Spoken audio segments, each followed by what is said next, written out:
And we're back on Shardlight Radio. I'm your host, Mr. Ben, and today we have a first. This is going to be the first interview conducted on the program. Our guest today is Ryan Miles from the Argent Saga team. We talk about Indy, Airgun, card design in general, favorite cards. He skillfully bats away all of my attempts to get spoilers of any kind from any of the coming sets, but hey, we can't have everything we want. Without further delay, here's my interview with Ryan Miles. First off, I want to welcome Ryan Miles to the podcast today. This is our first guest on Shardlight Radio. Ryan, thanks for coming on the show. Thank you for having me, man. Feels great. So we are going to get into, I guess, Airgun is a slightly less juicy topic now, given how quickly you guys moved on the suspension.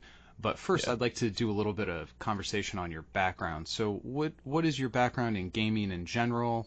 Do you come from a board game background? And then we'll kind of segue into talking about card games and eventually Argent Saga. Yeah, sounds good. I would say that my competitive gaming endeavors actually began with trading card games. In high school, I kind of started playing Yu-Gi-Oh! With a group of friends. As you know, most children end up into either Yu-Gi-Oh! Or Pokemon or something like that. And we started, going to local tournaments, hanging out at comic shops and just having a good time. But then as the tournaments, we played more and more of those, we started getting more and more competitive, looking up decks online and trying to just be better players overall, I would say.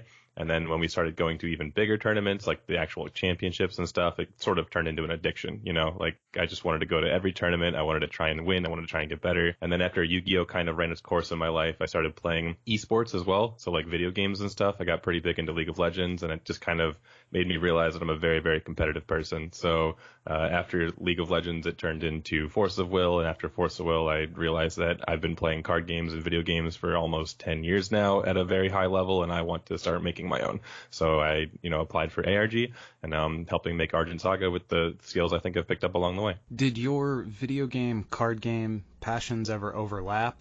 Like Hearthstone, Eternal, have you checked those out? I did play Hearthstone for a while. That was the only, I would say, trading card game that was digital that I ever really sunk my teeth into.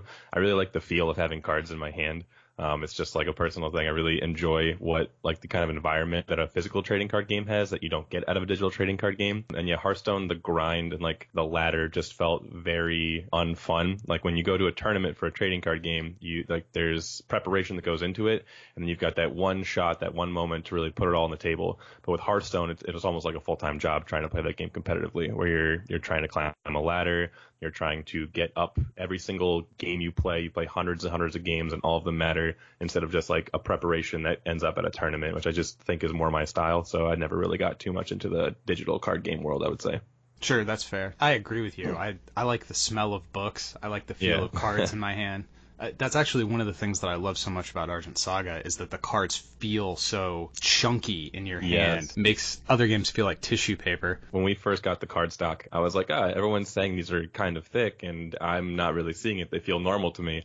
And it wasn't until I went back and, held a Forcible card or held a Yu-Gi-Oh! Card that I was like, this is not a card. This is paper. What have you given to me? This is not a real card in my hand. Yeah, the cards just feel amazing, and it makes it even more addicting to want to keep, working on Argent Saga. So yeah. Yeah, it's a huge part of the appeal. So you said you applied to be part of the Argent Saga team. Were you affiliated with ARG prior to Argent Saga, or did that happen at the same time? I had worked with ARG before, so I'd been attending their circuit series for Force of Will for a number of years, and I'd seen Jim and Vince and the whole team. And eventually they launched their program where they picked up professional teams for Yu-Gi-Oh!, Pokemon, and Force of Will, and I ended up being the captain of the ARG Force of Will team. So I had a pretty good relationship with them leading up to when they had the vacancy for community manager and eventually research and development. So I applied, and I was kind of a pretty good fit, I think. So, what is your current role within the team? What's your title within the Argent Saga organization? It's very poorly defined. My official job title when I got hired was community manager, but it quickly moved over to research and development, and then I was lead game developer, where I kind of still am, but now I'm also doing more community management stuff. There's just a lot of different responsibilities that go into making a trading card game, and everyone's got like our entire team just has a bunch of different skills, and it doesn't make sense, just pigeonhole people into you're doing this job because that's what we hired you to do. It's like, okay, well, I may be the graphics guy, but I've also got a very strong writing background. So sometimes when it comes to sending emails out to stores and stuff, I'll be the person who writes those emails just because it's just something that I'm more suited for than, for example, somebody else. It's really just a hodgepodge of skills, and then when something needs to get done, we just put the best person on the job. So technical title is lead game developer, but actual responsibilities include everything and more. So fair enough. Frankly, that seems like maybe a chaotic way for things to run, but if you're always putting the best person in the best job, regardless of or the job they're best suited to, rather, regardless of their title, that seems like a very wise move. Right. Yeah. And even when it comes to like the community management stuff, which is what I was picked up for, there are areas of that where I am actually not the best suited person. So we have somebody else do that because, they just have skills that are, better off for that. So it is chaotic, but it gets the job done, and we got the ship still afloat. So, it's working out. With regard to your responsibilities within research and design, would you, again, not to pigeonhole, but would you say that you're more in the big idea, let's come up with cool cards, kind of beginning phase, or more of a, hey, let's make sure this stuff is balanced and that this was a fun idea, but realistically this isn't going to play out, that kind of finishing, tuning design? Which end of that spectrum do you fall more on? I'm definitely more on the end spectrum where Jeff Jones is the lead designer, and he's the one who gets to make up all the cool, fun ideas. And then I get to be the fun police and say, hey, this is a really great thing you've got going on here, but no, we can't do that. So I'm basically just taking the fun parts and all the cool interactions and just trying to make sure they're cohesive and there's always interaction for both sides of the table, not just the person doing the big, cool, fun thing, and just, doing the more development aspect instead of the design aspect, from the ground up. Great. Well, I think that segues really nicely into talking about the tragic elephant in the room. So just to start off, meta considerations aside, do you feel that Aragon as a card in a vacuum is balanced or unbalanced? I would have to lean towards unbalanced. I think that it's a really cool champion where you're milling your deck and you're getting this resource into your discard zone, but the payoff for that should be that you could probably deck out eventually if you keep doing that too much, right? Or if there are other cards in the game that could accelerate what Aragon's doing against him so that he does deck out.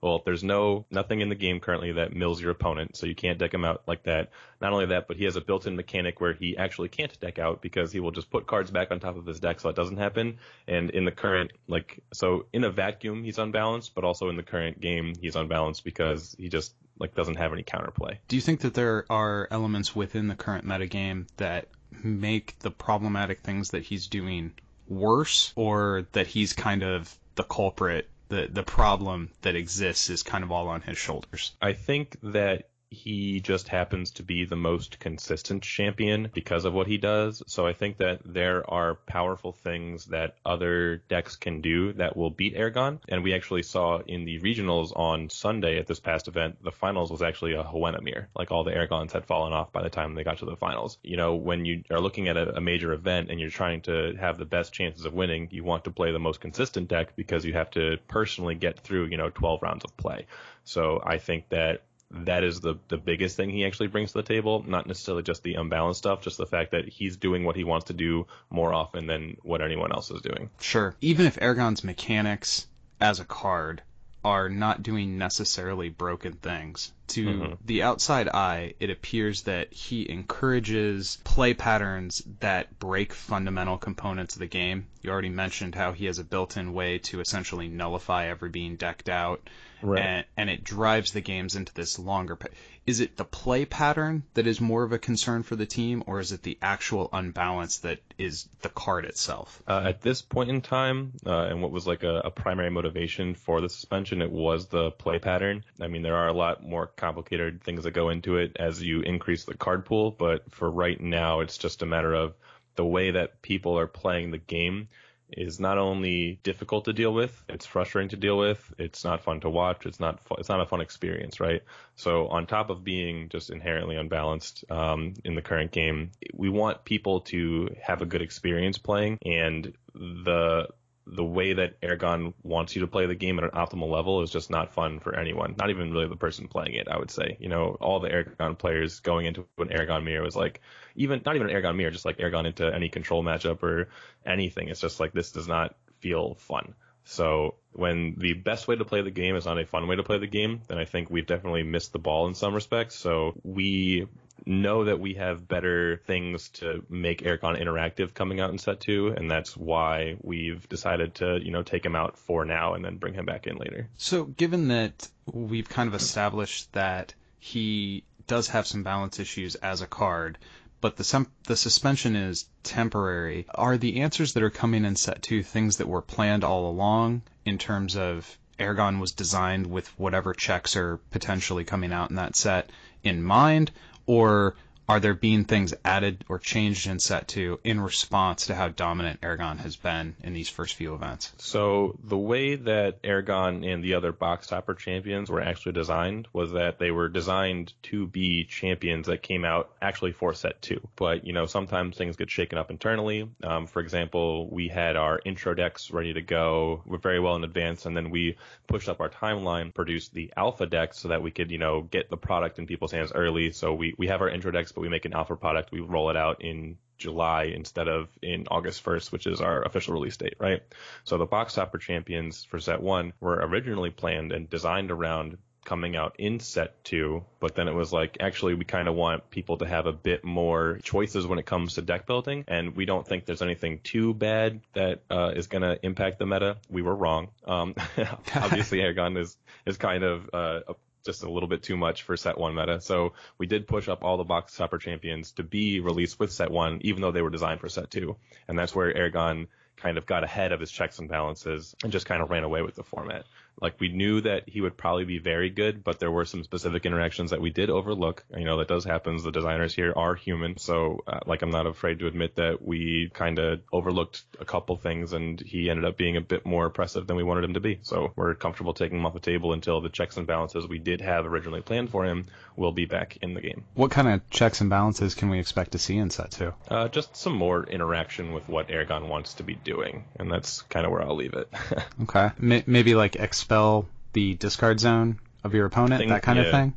Okay. Things that can interact with what Aragon wants to do. But there's also a lot more power coming to Aragon, but in a healthier way. So a lot of the very slow and passive play that you see right now, where you're looping Sylphia or you're looping Gloom Oligarch and Argent Egg, that kind of stuff, that's going to be obsolete compared to what Aragon is doing in set 2. But at the same time, there will be more things that can hit what Aragon is doing. So I think it'll be a lot more fun of an experience overall playing with and against him. How heavily do you think the box topper, I guess we'll call it a misprint, the fact that all 5 box topper champions were in every box of set 1, given that has to have increased the saturation level and the availability of Aragon in the meta, do you think that factors in at all, or that the try-hard spike players would attract him down anyway? Yeah, I definitely think that the try-hard players would have found him no matter what. He was slated to come out in Expansion 1 as well, so maybe for the Gen Con tournament, he wouldn't have been as popular, but he was intended to be available. We never want our champions or our spirits to be difficult to acquire, just because those are the fundamentals of playing our game. We don't want to make a champion an Argent rare in a pack, for example, because that just makes it a very high barrier of entry to be even to play a certain style of deck. When it comes to certain cards, we want our legendaries and our very powerful cards to feel like you have to buy a lot of packs to, get them and make them feel more amazing to include in your deck, but not like you can't play the game without them. So I think that for the box topper specifically, when they came out as 5 instead of 1, yes, it made them more available, but I don't think it really impacted overall how many people actually played the card. At Gen Con, after I bought my 2 boxes, and me and my friends went over and started opening them, getting all 5 box topper champions felt fantastic. Wow, there's all these champions. I'm sure the guy at the counter told me that they were in there, but it's Gen Con, it's busy, so it was like a surprise. It was great. Mm-hmm. What are your personal feelings about the Aragon meta or the landscape, the meta at Indy in general? Do you feel like there was a healthy mix of decks? Are there things that you would like to see adjusted? Where do we land in terms of that overall landscape at Indy? My personal opinion is that while Aragon is powerful, and like I said before, he does have that consistency factor that makes people want to play him at a larger event. I don't think he was necessarily the best choice overall. I think that the aggro decks are kind of underutilized by most people, and aggro in our game is very weird because if you hit the red tower or the green tower first, you feel very, very good about playing aggro. But if you hit the white tower first, then you feel very bad and you don't feel like you're gonna have a good time in that game at all. And that on top of having to deal with all the control spells that the Aragon and even the Hoenn decks are bringing to the table, it's hard to justify playing, for example, Liam Kite or Liam Fizzy or even Dragonholt. But I think that I think we had 40-something people playing Aragon Kite and then like another 20 people playing Aragon Fizzy. I think that Aragon's a very difficult deck to actually pilot effectively, so I think those numbers were highly inflated and people were just net decking, what True Duelist might be saying instead of actually putting in the time to figure out what deck might best suit their playstyle. And I think that definitely when we saw the Hoenn Amir in the finals on the regional of Sunday, that was more indicative of people who had actually like put in the time with the deck and figured out that, Aragon's not unbeatable. It's just trying to do this one consistent thing. And if it mills through enough cards and finds its power pieces, it'll have a good time. But it doesn't always do that. And you can be aggressive with like Hoenn Fizzy, or you can be aggressive with Liam Fizzy or Liam Kite, and you can actually deal with that. And I think that those are completely viable decks. But again, like the Aragon suspension comes down to a fact of people are playing it in overrepresented numbers because of the consistency of it. And it's just not a healthy, fun experience. So, yeah. Okay. So the room for improvement that we've kind of touched on, and frankly, again, I cannot say how much I appreciate how quick you guys moved on doing something about Aragon. But setting those flaws aside and understanding that it's a new game and there's going to be some growing pains, do you guys consider the meta that came out in Indy to be overall a success? Or does the Aragon problem, is that big enough that the Indy meta was considered to kind of miss the mark? I think that the Indianapolis meta was a success. I think Aragon was heavily represented but wasn't overrepresented. Like if it is the best deck in the format, the numbers that we saw were pretty expected, and it didn't completely sweep the top 16. You did see Hoenn do well, you did see Liam crack the top 16, you saw Jamal crack the top 16. So I think with that, we were happy with it. One thing that we are concerned or would be concerned about was that probably heading towards Richmond, if we didn't do anything, that's when we would start to see some numbers that we wouldn't be happy with. But for Indianapolis itself as an event, I think we were pretty satisfied overall with what the meta looked like. Were there any decks or card synergies that the team didn't see coming? I assume going into Indy, you guys already had your eye on Aragon given his performance at Gen Con.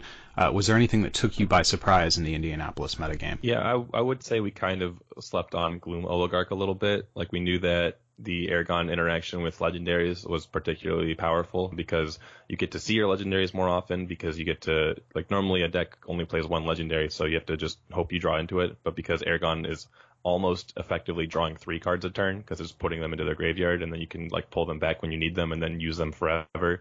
We knew that was interaction. That was just something that people had to deal with. But the Gloom Oligarch thing, where it's not even a legendary, so we kind of overlooked it, but now you're just putting out him, you're putting out Argent Egg, you're just having instant speed, deal 2,000 damage, or give something minus 2,000 power. And like one of the things that Aragon was supposed to have a weakness on was the doing things on its opponent's turn, unless you were playing spells, but you couldn't recur spells like you could units. But now all of a sudden Gloom Oligarch has this instant speed interaction, and that was really like, oh, that's difficult to deal with for like aggro decks as well. So that was something that I think we kind of missed the mark on, that made Aragon a bit more powerful than even we were anticipating. Overall, as an event, do you consider, setting aside the metagame, but the production, the stream, all the other things that go into making an event, do you consider the Indy Champs event to be a success? Absolutely. I think the commentators, especially Jeremy and Galen, did a phenomenal job. I think that our graphics team had a lot of preparation leading up to this, and it felt like a very professional stream. You know, like I'm coming from a background of just being a local card shop player, and now we're putting on this kind of show that just feels real, if that makes sense. Like it feels like we're actually doing something that is the professional. We're making a trading card game. We're the next Magic the Gathering or whatever. Like I think overall I was overwhelmed with how amazing that event felt. Can that be a direct quote, that we're the next Magic the Gathering? Yeah, like a quote on that. They can make it the headline for the pod. Yeah, I certainly hope so. Honestly, there's a lot of things about this game that I just absolutely love. I bought in before I even played a demo game, just watching my friends play it, I was like, this is my game for sure. Well, anyway, I don't want to go down that rabbit hole. So given that the event was a success in a whole bunch of different ways, are there things that the team has your eye on to improve between Indy and Richmond? Are there changes that as an audience we should expect to see between these two events? I know we're working on some stuff. It's only been, 2 days since we got back from Indy, so I don't really have any specifics on what we're looking to improve on. I think we're trying to just improve the overall player experience, improve the overall feel of the event, improve the downtime and the between games, especially on the stream and stuff like that.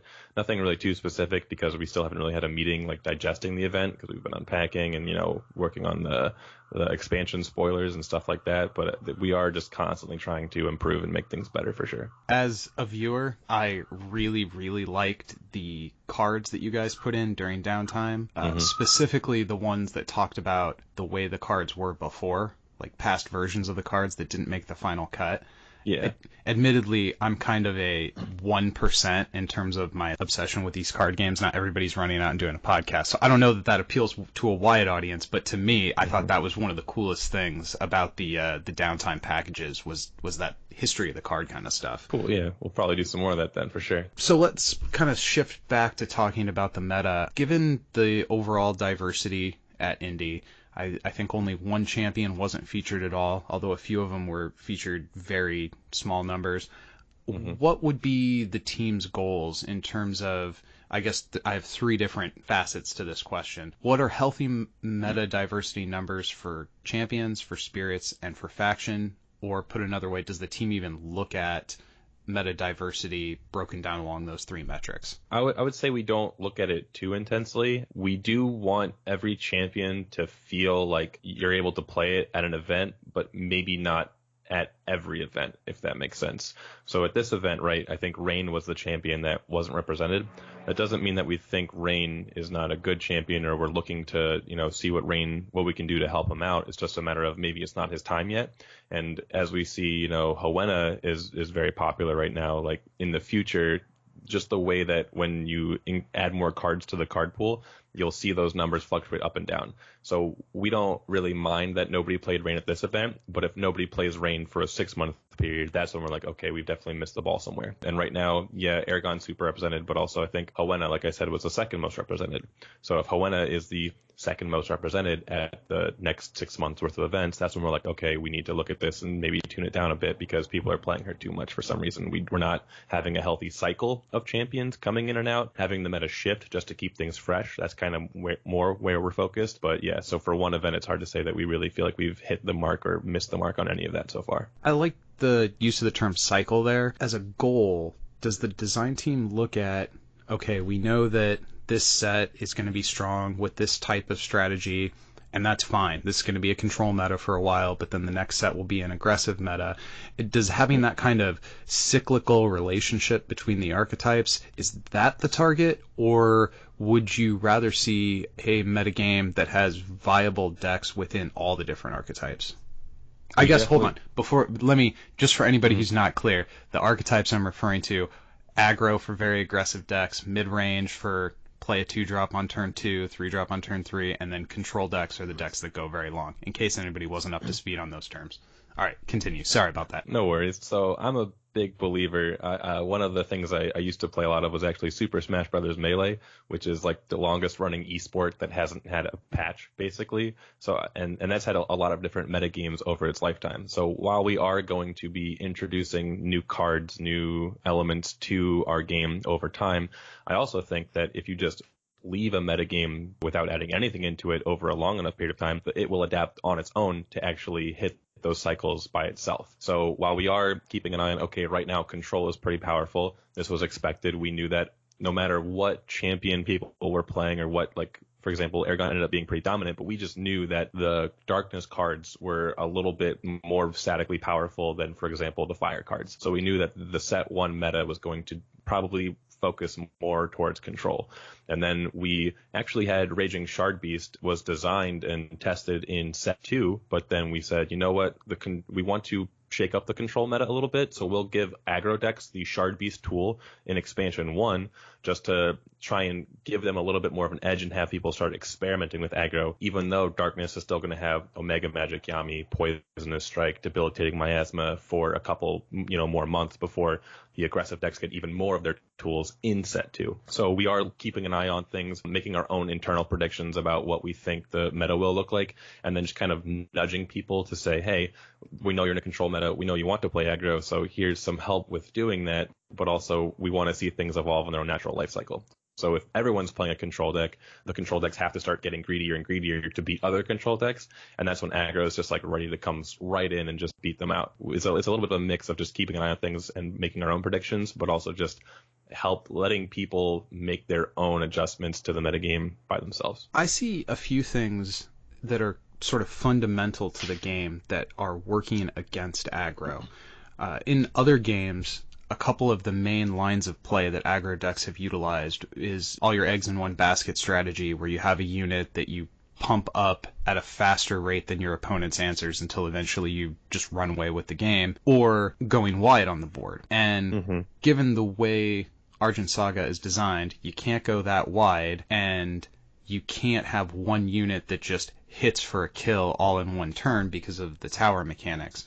So it seems that there are some fundamental things in the gameplay to me that sort of tip the playing field against aggro. What are some tools that we could expect aggro to get? Or I guess if aggro doesn't need additional tools, what am I getting wrong in terms of my evaluation of aggro's relationship to the game mechanics? No, I definitely think you're correct that right now the mechanics of the game aren't conducive to aggro at all. As you attempt to win the game, you are actively punished for doing so by giving your opponent resources or having your opponent remove your resources. And with things like Yuki out there as well, it can be very difficult for an aggressive deck to feel like they're ever incentivized to actually hit their opponent's towers early on in the game. And when you combine that with stuff like the Omega Magic, where as you hit your opponent's towers, they get even more powerful effects, it can be very difficult to actually feel justified swinging face on turn 2. It's just, it seems like a losing play most of the time. On that note, without giving too much away, some of the things we are looking at is just flipping the table on that. So instead of having upside for you, like having defensive upside with the Omega Magic, having offensive upside. If your opponent has more destroyed towers than you, then do something. Instead of having a Yuki having something that, could come down when you play a card. And these aren't like things that are concrete yet. These aren't in set 2, but like these are the things that we are looking at is like, okay, well, I think we have not only created a game where the basic mechanics of it aren't good for aggro, but we've also we were too worried about aggro because aggro is just not fun to play against. You don't want to get into this new game of Argent Saga that you've never heard about, and then you die on turn 4 because we made aggro too good. So we were very careful in the early stages of making defensive cards more than we were making offensive cards. But now that we've seen what the defensive cards are, we can always just flip the script and say, okay, now we know what aggressive cards will look like and how can we reward players for attacking towers. And you do see some things in set 2 that are going to help with that. In particular, like what we do have right now is things that will be able to destroy your opponent's towers, maybe without even having to attack them. So effects that would do that. So you can basically play around with your board a little bit more without running into the fire tower and the air tower and just things like that. So there are a lot of ways that we're experimenting with helping out aggressive decks, but that's pretty much all I can say for right now. So in that answer, I heard you specifically say that it feels bad to lose on turn 4. So if turn 4 is too soon for a game to end, and surely we can assume that the finals at Indy was too many turns for the game to end, is there kind of a sweet spot range where the team would like the overwhelming number of games to go to X number of turns? Obviously, there'll be outliers on either side, but is there a target that you guys have in mind? We don't really have a target in terms of turns, I would say. It's more we don't want the game getting to a point where decisions become overly complicated. So, for example, if decks are just throwing creatures and resources at each other, and then by turn 7 or turn 8, they're just running out of cards and they're on their last legs just trying to find that last bit of damage to actually swing lethal, then I think that a game ending on turn 8 is fine. But if it gets to the point where you have these elaborate combo decks or like OTK decks, which don't really exist too much in Argent Saga, but conceivably could, if people just have a lot of resources available to them at turns 7, 8, and 9, then I think that we have let the game get a little bit too long, and there should be just more entropy that exists on the first 6 turns or so. So that's kind of more what we're looking at. It's not really, we're not too worried about a concrete end time, but we do think that decks should feel like they're reaching a conclusion by turn 7 or turn 8, I guess, even if the game's not exactly ending. So currently in the game, there are no hard counter spells. There's Correct. No card that just says negate target effect. Was this a deliberate choice made at the beginning of the game, like, hey, we want to have a game that doesn't utilize this type of mechanic that's available in other card games? Or was this something that grew out of development of the game, and the choice was, at the beginning of this game's life cycle, this is something we're going to leave out as we get started? Like, where did negation effects land in terms of the team's design philosophy? Counterspells were something that we just didn't really want to deal with at first, and probably won't for a very long time, if at all. Just the design philosophy around them is they're fun for one. It's not very fun to have your stuff countered, and it's very difficult to print a generic counterspell that doesn't just become very oppressive in some way. We very much prefer the kind of counterspells or the interaction that does exist, where you have Cryptic Deflection, which is basically a counterspell, but it's countering a very specific type of card. Royal Reflection is another example. It's these type of effects that say you can't do this very specific thing, and not you can't do anything. If a card says counter target unit, and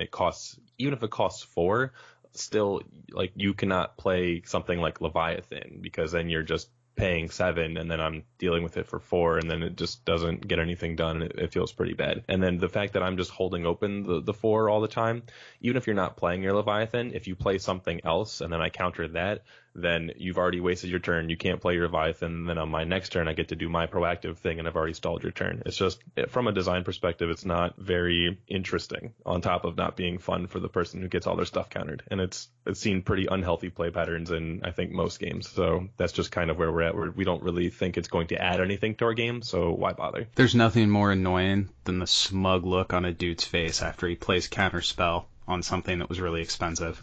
Yeah, no, it's not. All right, so what's Brawler do? It does things. Fair enough.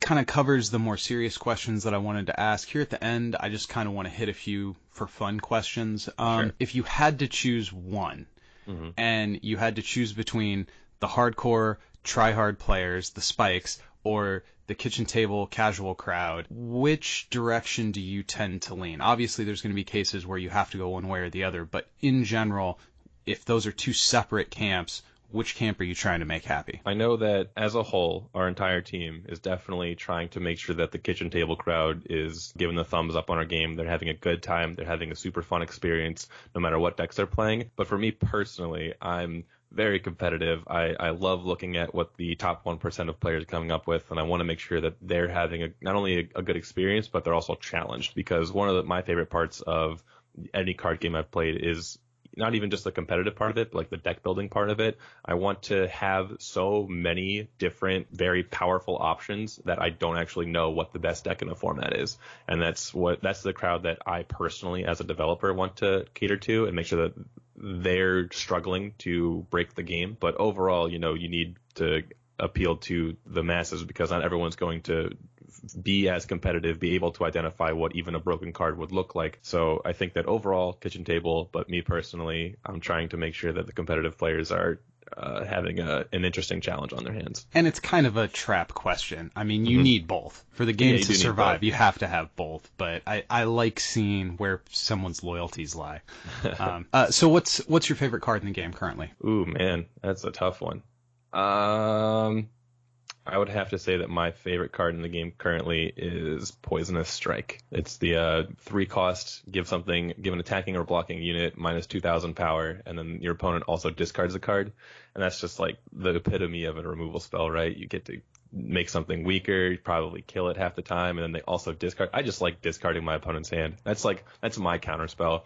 Like, why do I need to have counter spells if you just don't have cards in hand, right? That's where I live as a control player. So I think that would be my favorite card for sure. Yeah, that does definitely feel like a counterspell style card. I know you're aware of effects in the game and cards that are coming that the audience is not going to be privy to. Let's take all the game mechanics that we already know about, and let's take all the game mechanics that you already know about and set them aside. Is there anything that you would like to see on, I guess we're probably talking about like a year timeline at least, that hasn't been discussed yet, that is a mechanic or a type of card that you would like to see in the game eventually that hasn't been discussed yet at all? Gotcha. My competitive card game career began in Yu-Gi-Oh, like I said, and it was with the scrap archetype, and the entire function around that archetype was you play the scrap dragon, and then you can destroy one card you control, and you can destroy one card your opponent controls. And that was just like what really got me like zoomed in onto competitive card gaming. So I would love to see like a card that lets me kill my own tower and also kill your tower, and just like this attrition kind of deck that's just destroying things that I have and then also destroying things that you have, and then you would kind of build a deck around like having things that want to be destroyed. And I just think that's a really cool kind of archetype that I've only ever seen in that Yu-Gi-Oh deck before, and I would love to have that in Argent Saga, killing my own units to kill your units, killing my own towers to kill your towers, that kind of stuff. So that's what I would want to see personally. There was a card in the original Versus system called War of Attrition, and that sounds perfect. It was, I guess, a spell. I mean, it was called a plot twist in that game, but it worked as a spell. And you would play it, and you would get to pick one thing on your opponent's board and kill it, and then your opponent would get to kill something on your board, and it continued until one person said uncle, basically. Oh my goodness, that's perfect. I loved that card. So that pretty much covers all the questions that I had for you today. I would like to give you the opportunity to shout-outs, plugs, anything you'd like to promote here at the end of the show. No, just keep playing Argent Saga. Make sure to check out, we've got Expansion 2 Genesis coming out on October 11th, and then the Richmond Championship is going to be October 12th and 13th. So twitch.tv/Argent Saga. Make sure to watch that if you can't attend, but if you can, make sure to sign up and pre-register online. And actually, I got one more question. There was a set expansion of some kind that had a release date in February that was on the title cards on the Indy stream. Ooh. Do we know if that's going to be a booster pack expansion or the LCG style expansion like Generations? I think you'll have to wait and see. So. Oh, okay. Fair enough. Yep. All right, man. Well, hey, thank you again for coming on the show. I really appreciate your time, and I appreciate the work that the team's putting into this game. The quick movement on Argent, as well as myriad other things, fills me with such hope that this was a good horse to hitch my wagon to in terms of my card playing time, my money, my resources. I'm really excited about this game. I can't remember ever getting into a game this hardcore in such a short period of time. So I just have an effusive amount of appreciation for what you guys are doing. And I really appreciate it, man. Thank you, man. I appreciate it as well. Glad you enjoy the game. All right. You have a good one. Hey, you too. Thank you. And there you have it. That was my interview with Ryan Miles from the Argent Saga team. Thank you again to Ryan for coming on the show. And until next time, go win some games.